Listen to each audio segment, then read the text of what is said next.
Hi friends, good morning. ಇವತ್ತು ಸೋಮವಾರದ mini ವ್ಲಾಗ್ಗೆ ನಿಮ್ಮೆಲ್ಲರಿಗೂ ಸ್ವಾಗತ. ಮತ್ತು ಇವತ್ತೇನಪ್ಪ ಅನ್ನೋದಾದರೆ ಆಲ್ರೆಡಿ ಇವತ್ತು 7:30 ಆಗಿದೆ. ನಾನು ಆಲ್ರೆಡಿ ರೆಡಿಯಾಗಿ ನಾನು ಇವತ್ತು ಅನ್ಎಕ್ಸ್ಪೆಕ್ಟೆಡಾಗಿ ರಾಯರ ದರ್ಶನ ಆದಂಗಾಯಿತು ನನಗೆ. ಇವತ್ತು ಏನಂತ ಗೊತ್ತಿಲ್ಲ. ಬೆಳಗ್ಗೆ ಎದ್ದ ತಕ್ಷಣ ಸ್ವಲ್ಪ ಏನೋ ಹೊರಗಡೆ ಹೋಗಬೇಕು ಅಂತ ಬಂತು. ಸೊ ಆವಾಗ ನಾನು ಬೆಳಗ್ಗೆ ಎದ್ದ ತಕ್ಷಣ ಸ್ನಾನ ಮಾಡಿಕೊಂಡು ಸೀದಾ ಸ್ವಲ್ಪ ರಾಯರ ಮಠ ನಿಯರ್ ಅಲ್ಲಿ ತನಕ ಹೋಗಿದ್ದೆ. ಸೊ ನನಗಂತೂ ಇವತ್ತು ತುಂಬಾ ಖುಷಿ ಆಗ್ತಾಯಿದೆ. ಅನ್ಎಕ್ಸ್ಪೆಕ್ಟೆಡಾಗಿ ಯಾವತ್ತೂ ಎಕ್ಸ್ಪೆಕ್ಟ್ ಮಾಡಿದಾಗ ನಮಗೆ ದೇವ್ರ ದರ್ಶನ ಆಗಲ್ಲ. ಎಷ್ಟೋ ಸರಿ ನನಗೆ ನಾನೇ ಬೇಜಾರು ಮಾಡ್ಕೊಂಡ್ಬಿಟ್ಟಿದ್ದೀನಿ.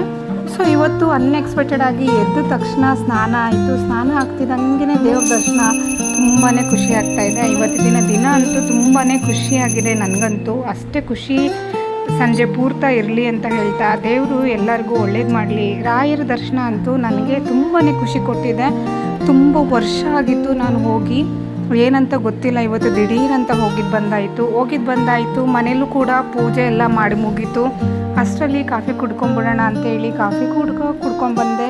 ಇನ್ನು ತಿಂಡಿಗೆ ಏನು ಮಾಡಲಪ್ಪ ಅಂತ ಅನ್ನಿಸ್ತಾ ಇತ್ತು. ಸೈಡಲ್ಲಿ ಅನ್ನ ಕೂಗಕ್ಕೆ ಇಟ್ಕೊಂಡಿದ್ದೆ. ಮತ್ತು ಇವಾಗ ಒಂದು ಬಾಣಲಿಗೆ 4 ಸ್ಪೂನ್ ಎಣ್ಣೆ, ಕಡಲೆಬೇಳೆ, ಕಡಲೆಬೀಜ, ಸ್ವಲ್ಪ ಸಾಸಿವೆ, ಫ್ರೆಶ್ ಆಗಿರೋ ಅಂತಹ ಕರ್ಬೇವಿನ ಸೊಪ್ಪನ್ನ ಇಟ್ಕೊಂಡಿದ್ದೀನಿ. ಎಣ್ಣೆಲಿ ಚೆನ್ನಾಗಿ ಫ್ರೈ ಆಗ್ತಿದ್ದಂಗೆ ಹಸಿಮೆಣ್ಸಿನ್ಕಾಯಿನ ನೋಡ್ತಾ ಇರ್ಬೋದು. ಗ್ಯಾಸ್ಟ್ರಿಕ್ ಜಾಸ್ತಿ ಆಗುತ್ತೆ ಅಂತೇಳಿ ಈ ಥರ ಕಟ್ ಮಾಡಿ ಹಾಕ್ಕೊಳ್ತಾ ಇದ್ದೀನಿ. ಕ್ಯಾರೆಟ್ ನೋಡಿ, ಕ್ಯಾರೆಟು ಒಂದು ದೊಡ್ಡದಾಗಿರೋವಂಥ ಕ್ಯಾರೆಟ್ನ ತುರಿದು ಇಟ್ಕೊಂಡಿದ್ದೆ. ಸೊ ಇವತ್ತು ಚಿತ್ರಾನ್ನ ಮಾಡೋಣ, ಯಾಕಂದರೆ ಟೈಮ್ ಇಲ್ಲ ಅಂತನ್ನುವಾಗ ಏನಾದರೂ ಒಂದು ಬೆಳಗ್ಗೆ ಟೈಮೇ ಏನು ಸಿಕ್ಕುತ್ತೋ ಅದನ್ನು ಮಾಡ್ಕೊಳ್ತೀನಿ. ಅದೇ ಬೇಕು ಇದೇ ಬೇಕು ಅಂತ ಥಿಂಕ್ ಮಾಡಲ್ಲ. ಸೊ ಕ್ಯಾರೆಟ್ ಇದ್ದಿದ್ದರಿಂದ ಕ್ಯಾರೆಟು ಚಿತ್ರಾನ್ನ ಮಾಡೋಣ ಅಂತ ಹೇಳಿ ಇವತ್ತು ಹಿಂಗನ್ನು ಜಾಸ್ತಿ ಹಾಕ್ತಾಯಿದ್ದೀನಿ. ಯಾಕಂದರೆ ಹಿಂಗು ಜಾಸ್ತಿ ಹಾಕ್ಕೊಳ್ಳೋದ್ರಿಂದ ತುಂಬಾ ಚೆನ್ನಾಗಿರುತ್ತೆ. ಸ್ವಲ್ಪ ರುಚಿಗೆ ತಕ್ಕಷ್ಟು ಉಪ್ಪನ್ನು ಹಾಕ್ಕೊಂಡು ಗ್ಯಾಸ್ನ ಲೋ ಫ್ಲೇಮಲ್ಲಿ ಇಟ್ಕೊಂಡು ಸ್ವಲ್ಪ ಅದನ್ನು ಒಂದು 5ರಿಂದ 10 ನಿಮಿಷ ಬೇಯಕ್ಕೆ ಬಿಟ್ಟಿದ್ದೆ. ಅಷ್ಟೊತ್ತಿಗೆ ಚಿರು ಅಂತೂ ಯಾಕೋ ಬೆಳಗ್ಗೆ ಎದ್ದಾಗಿಂದ ಒಂದೇ ಸಮ ಅಳ್ತಾ ಇದ್ದಾನೆ. ಅವ್ನಿಗೆ ಅರ್ಧ ನಿದ್ದೆ ಆಯಿತು ಅಂತಲೂ ಗೊತ್ತಿಲ್ಲ. ನಾನು ಹೋಗಿದ್ದು ಬರೋ ಅಷ್ಟರಲ್ಲಿ ತುಂಬ ಅಳ್ತಾ ಇದ್ದ. ಸ್ನಾನ ಮಾಡಿಸೋದಕ್ಕಂತೂ ಇವತ್ತು ತುಂಬ ಹಿಂಸೆ ಆಗೋಯ್ತು ಅವ್ರ ಅಪ್ಪನಿಗೆ. ಏನಂತ ಗೊತ್ತಿಲ್ಲ. ಬೆಳಿಗ್ಗೆ ಅಂತೂ ಸಿಕ್ಕಾಪಟ್ಟೆ ಕೋಪ ಬರೆಸ್ತಾನೆ.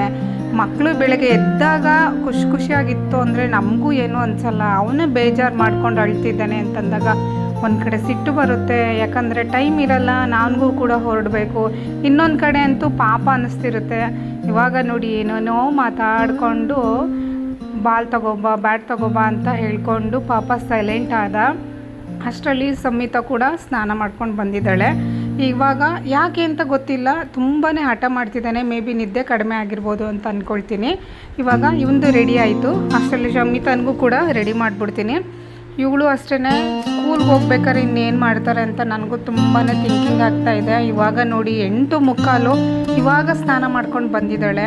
ಎಷ್ಟು ಎಬ್ಸಿದ್ರೂ ಎದ್ದೊಳೋದಿಲ್ಲ. ಬಾಕಿ ಟೈಮಲ್ಲಿ ಅಂದರೆ ಸ್ಕೂಲ್ ಟೈಮಲ್ಲಿ ಏನಾರು ಈ ಥರ ಆಗ್ಬಿಡ್ತು ಅನ್ನೋದಾದರೆ ಅವಳು ಕೂಡ 9 ಎಕ್ಸಾಕ್ಟಾಗಿರಬೇಕು. ಸೊ ಆವಾಗ ಏನು ಮಾಡೋದಪ್ಪ ಅಂತ ನನಗೂ ಥಿಂಗ್ ಸ್ಟಾರ್ಟ್ ಆಗುತ್ತೆ. ಮನೇಲಿ ರಜೆ ಇದ್ದಾಗ ಮಕ್ಕಳನ್ನಂತೂ ಹಿಡಿಯೋದಂತೂ ತುಂಬಾ ಕಷ್ಟ ಇದೆ. ನೋಡ್ತಾ ಇರ್ಬೋದು, ನಮ್ಮ ಅಮ್ಮನಿಗಂತೂ ತುಂಬಾ ಗೋಳಾಡಿಸ್ತಾರೆ. ಸಂಜೆ ಆದರೆ ಸಾಕು ನಾನು ಬರ್ತೀನಿ, ಅಷ್ಟರಲ್ಲೂ ಕೂಡ ನನಗೇ ಒಂಥರ ಬೇಜಾರು ಮಾಡ್ತಾರೆ. ಇನ್ನು ಪಾಪ ನಮ್ಮಮ್ಮ ಬೆಳಗ್ಗೆಯಿಂದ ಸಂಜೆವರೆಗೂ ನೋಡ್ಕೊಳ್ತಿರುತ್ತೆ. ಸೊ ರೆಡಿ ಆಯಿತು. ಇವಾಗ ಅನ್ನನೂ ಕೂಡ ಕೂಗಿಸಿಟ್ಕೊಂಡಿದ್ದೆ. ಇವಾಗ ಕಲಿಸ್ಕೊಂಡ್ಬಿಡ್ತೀನಿ. ಇವಾಗ ನೀವು ಬೇಕಿತ್ತನ್ನೋದಾದರೆ ಸ್ವಲ್ಪ ಲೆಮನ್ ಹಾಕ್ಕೊಳ್ಬೋದು. ನಾನು ಲೆಮನ್ ಏನು ಹಾಕ್ತಾಯಿಲ್ಲ. ಯಾಕಂದರೆ ಕ್ಯಾರೆಟಿಂದ ಸ್ವಲ್ಪ ಅಂದರೆ ಅದು ಸಿಹಿಯಾಗಿ ಕೂಡ ಇರುತ್ತಲ್ಲ, ಖಾರ ಸ್ವಲ್ಪ ಮೆಣಸಿನ್ಕಾಯಿ ಜಾಸ್ತಿ ಹಾಕ್ಕೊಂಡಿದ್ದೀನಿ, ಚೆನ್ನಾಗಿರುತ್ತೆ ಅಂಥೇಳಿ ಇವಾಗ ಕಲಸಿಟ್ಟಾಯಿತು. ಸ್ವಲ್ಪ ಕೊತ್ತಂಬರಿ ಸೊಪ್ಪನ್ನ ಹಾಕ್ಕೊಂಡು ಇವಾಗ ಸಂಹಿತಾಗೂ ಕೂಡ ತಿಂಡಿ ಹಾಕ್ಕೊಡ್ತಾ ಇದ್ದೀನಿ. ಅವರಿಬ್ರಿಗೂ ಹಾಕ್ಕೊಟ್ಟ ನಂತರ ಬಾಕ್ಸ್ಗೆ ನಾನು ರೆಡಿ ಮಾಡ್ಕೊಳ್ತೀನಿ. ಬಾಕ್ಸ್ಗೂ ರೆಡಿ ಆದ ನಂತರ ನನಗಿನ್ನಿರೋದೆ 5 ನಿಮಿಷ. 5 ನಿಮಿಷದಲ್ಲಿ ನಿಮಗೆ ಗೊತ್ತು, ನನಗಿನ್ನು 5 ನಿಮಿಷ ಅನ್ನುವಾಗ ನಾನು ಹೊರಡ್ತೀನಲ್ಲ. ಸೊ ಹಾಗಾಗಿ ನಾನು ಕೂಡ ಬೇಗ ರೆಡಿ ಮಾಡ್ಕೊಳ್ತಾ ಇದ್ದೀನಿ. ಇವತ್ತಂತೂ ಸೋಮವಾರ ಅಂತೂ ತುಂಬಾ ಖುಷಿ ಆಯಿತು. ಯಾಕಂದರೆ ರಾಯರ ದರ್ಶನ ಆದಮೇಲಂತೂ ದಿನ ಪೂರ್ತಿ ದೇವ್ರು ಎಲ್ಲರಿಗೂ ಒಳ್ಳೇದು ಮಾಡಲಿ ಅಂತ ಕೇಳ್ಕೊಳ್ತೀನಿ. ಎಸ್ಪೆಷಲಿ ನಾನಿಬ್ಬರು ಮಕ್ಳಿಗಂತೂ ಒಳ್ಳೆ ವಿದ್ಯಾಬುದ್ಧಿ ಕೊಡಲಿ ಅಂತ ನಾನು ಯಾವಾಗಲೂ ಎಕ್ಸ್ಪೆಕ್ಟ್ ಮಾಡ್ತೀನಿ. ಇವಾಗ ಚಿರು ಕೂಡ ನನಗೂ ಲಿಪ್ಸ್ಟಿಕ್ ಹಾಕುವಂತ ಆಟ ಮಾಡ್ತಾ ಇದ್ದಾನೆ. ಅವನಂತೂ ಯಾಕೋ ಇವತ್ತು ಸಮರ್ಸಕ್ಕೆ ಆಗ್ತಾನೇ ಇಲ್ಲ, ಅಷ್ಟು ಗೋಳಾಡಿಸ್ತಿದ್ದ. ನನಗೂ ಹೊರಡೋ ಸಮಯ ಬಂತು. ನೋಡಿ ಎಲ್ಲೋದ್ರೂ ಬಿಡ್ತಾ ಇಲ್ಲ. ಯಾಕಂತ ಗೊತ್ತಿಲ್ಲ, ಮುದ್ದು ಮಾಡಬೇಕು ಏನೋ ಅಂತಲೂ ಗೊತ್ತಿಲ್ಲ. ಸುಮ್ಮನೆ ಆಟ ಆಡ್ತಿದ್ದಾನೆ, ಮಾತಾಡ್ತಾನೆ, ಸುಮ್ಮನೆ ನಳಿತಾನೆ. ಸೊ ಕೊನೆಯದಾಗಿ ಅವನ್ನ ಮುದ್ದು ಮುದ್ದು ಮಾಡಿ ಹೊರಡ್ತಾ ಇದ್ದೀನಿ. ಇವತ್ತಿನ ವಿಡಿಯೋ ನಿಮ್ಮೆಲ್ಲರಿಗೂ ಇಷ್ಟ ಆಗಿದೆ ಅಂತ ತಿಳ್ಕೊಳ್ತೀನಿ. ಇಷ್ಟ ಆಗಿದರೆ ದಯವಿಟ್ಟು ನನ್ನ ಫೇಸ್ಬುಕ್ ID-ನ ಫಾಲೋ ಮಾಡಿ, ಜೊತೆಗೆ ಯೂಟ್ಯೂಬಲ್ಲಿ ಸಬ್ಸ್ಕ್ರೈಬ್ ಮಾಡೋದನ್ನ ಮರಿಬೇಡಿ ಅಂತ. ಚಿರನ್ನ ಅಮ್ಮನ ಮನೆಗೆ ಬಿಟ್ಟಾಯಿತು. ಅಷ್ಟರಲ್ಲಿ ಸಂಹಿತಾ ಬಂದ್ಲು, ಅವಳಿಗೂ ಕೂಡ ಮುದ್ದು ಮಾಡಿ ಹೊರಡ್ತಾ ಇದ್ದೀನಿ.